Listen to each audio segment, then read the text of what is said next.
શરૂઆતમાં સીધી જ વાત કરીએ. જંગલની લીલોતરી વચ્ચે એક એવું પક્ષી છુપાયેલું છે જેને શોધવું એક મોટો પડકાર છે. નામ છે એનું નારંગી છાતી હરિયાલ એટલે કે ઓરેન્જ બ્રેસ્ટેડ ગ્રીન પિજન. આજના આ વિશ્લેષણમાં આપણે આ જ દુર્લભ અને અત્યંત આકર્ષક પક્ષીના વૈજ્ઞાનિક પાસાઓ ઉકેલવાના છીએ.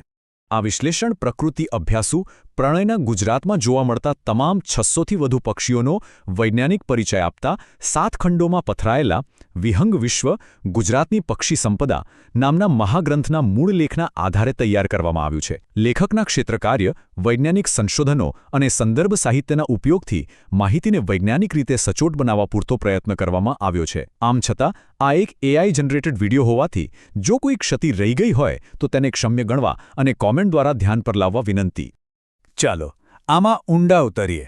આજની આપણી આ સફરના 6 મુખ્ય પડાવ છે: પક્ષીનો વૈજ્ઞાનિક પરિચય, શારીરિક માળખું, રહેઠાણ, ખોરાક, પ્રજનન અને સંરક્ષણ. બસ આટલા જ મુદ્દાઓમાં આ પક્ષીનું આખું ચિત્ર સ્પષ્ટ થઈ જશે. તો શરૂઆત કરીએ પહેલા પડાવથી. કોઈ પણ જીવને સમજવો હોય તો પહેલાં તેનું કુળ જાણવું પડે. આ પક્ષીને 1840માં થોમસ સી જર્ડન દ્વારા ઓળખવામાં આવ્યું હતું. અને હા, તે કોલમ્બિડે પરિવારનું સભ્ય છે. આ કોલમ્બિડે પરિવાર એટલે દુનિયાભરના તમામ કબૂતરો અને હોલાઓનો મોટો પરિવાર. હવે આ હરિયલનું વૈજ્ઞાનિક નામ જુઓ: ટ્રેરોન બાયસિંગટસ. નામમાં જ આખી ઓળખ છુપાયેલી છે. ટ્રેરોન એટલે હરિયલ અને બાયસિંગટસ એ 2 લેટિન શબ્દોનું મેળ છે. બાય એટલે 2 અને સિંગટસ એટલે પટ્ટો. ટૂંકમાં 2 પટ્ટાવાળું હરિયલ. આ નામ સીધું જ નર પક્ષીની છાતી પરના 2 વિશિષ્ટ પટ્ટાઓ તરફ ઇશારો કરે છે. કદની વાત કરીએ તો આ પક્ષી એકદમ નાજુક બાંધાનું હોય છે. લંબાઈ માત્ર 25થી 29 સેન્ટીમીટર અને વજન માંડ 140થી 170 ગ્રામ. જો તેને આપણા સામાન્ય પીળા પગવાળા હરિયલ સાથે સરખાવીએ તો આ પક્ષી થોડું નાનું અને વધુ સ્ફૂર્તિલું છે. હવે પહોંચીએ બીજા પડાવ પર: શારીરિક માળખું અને દેખાવ. અહીં ઉત્ક્રાંતિનો એક અદ્ભુત જાદુ જોવા મળે છે, જેને વિજ્ઞાનની ભાષામાં સેક્સ્યુઅલ ડાયમોર્ફિઝમ કહેવાય છે.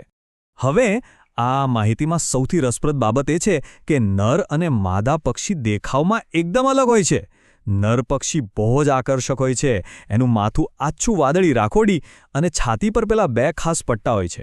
ઉપર લાયલેક એટલે કે આછો જાંબલી અને નીચે તેજસ્વી નારંગી. બીજી તરફ માદા પક્ષીને આવા કોઈ પટ્ટા હોતા નથી. એની છાતી સાવ સાદી લીલી હોય છે. શા માટે?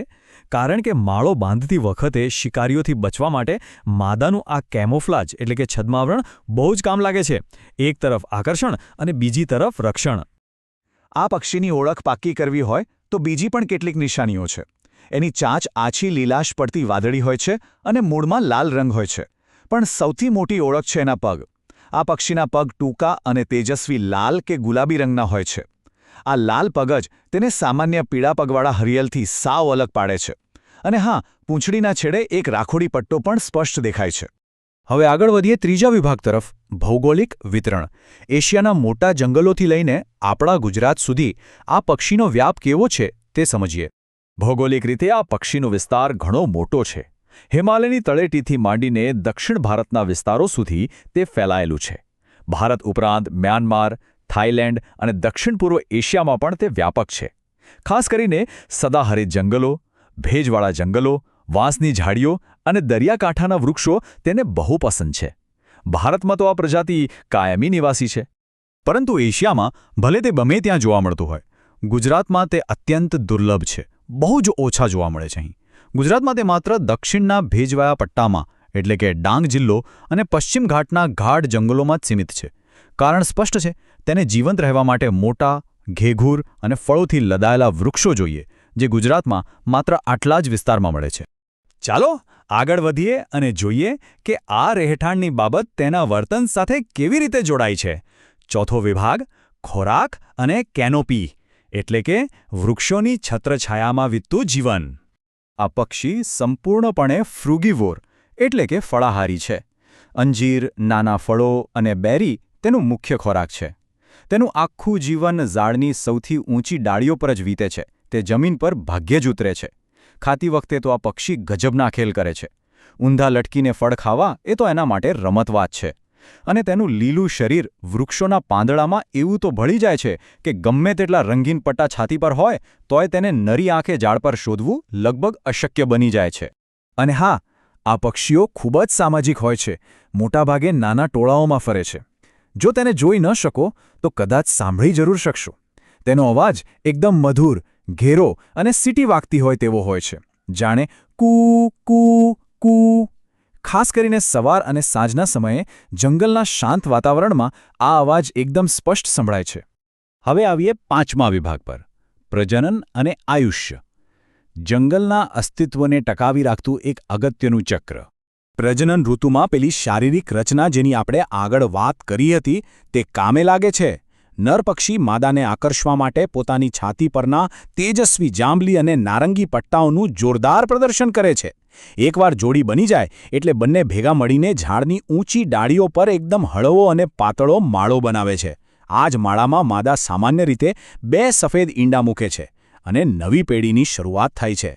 જો આ પક્ષીને કોઈ બીમારી કે શિકારીનો સામનો ન કરવો પડે તો તેના કુદરતી જંગલી વાતાવરણમાં તેનું સરેરાશ આયુષ્ય આશરે 8 થી 12 વર્ષનું હોય છે. છેલ્લે આપણે પહોંચીએ છીએ છઠ્ઠા અને સૌથી મહત્વના પડાવ પર, સંરક્ષણ અને પર્યાવરણમાં આ પક્ષીની ભૂમિકા. તો અહીં નિર્ણાયક મુદ્દો એ છે કે આ પક્ષી કેટલું સુરક્ષિત છે? સારા સમાચાર એ છે કે IUCNના રેડ લિસ્ટ મુજબ તે લીસ્ટ કન્સર્ન એટલે કે ઓછામાં ઓછા જોખમની શ્રેણીમાં છે. વૈશ્વિક સ્તરે તેની વસ્તી સ્થિર છે. ભારતમાં પણ તેને વન્યજીવ સંરક્ષણ કાયદા હેઠળ શેડ્યુલ 2માં રાખીને કડક રક્ષણ આપવામાં આવ્યું છે. છતાં જંગલો કપાવા અને ફળ આપતા વૃક્ષોનો નાશ થવો એ તેના માટે સ્થાનિક સ્તરે બહુ મોટો ખતરો છે. હવે આ પક્ષીને બચાવવું શા માટે જરૂરી છે? કારણ કે તે જંગલનો મુખ્ય બીજ વિતરણકાર છે.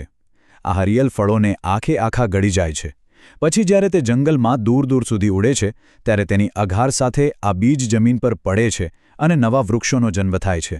સાચા અર્થમાં આ પક્ષી જંગલના પુનર્નિર્માણનો સાયલન્ટ હીરો છે. આ બધું જાણ્યા પછી એક ગંભીર સવાલ ઊભો થાય છે. જો જંગલમાંથી ફળ આપતા વૃક્ષો જ ગાયબ થઈ જશે તો નારંગી છાતી હરિયલ જેવા પક્ષીઓ ક્યાં જશે? અને જો આ બીજ ફેલાવનારા જીવો જ નહીં રહે તો આપણા જંગલોની નવી પેઢી ઉગી શકશે ખરી? આખી ઇકોસિસ્ટમનું શું થશે? આ એવો પ્રશ્ન છે જેનો જવાબ આપણે બધાએ શોધવાનો છે. આજના આ વિશ્લેષણમાં બસ આટલું જ.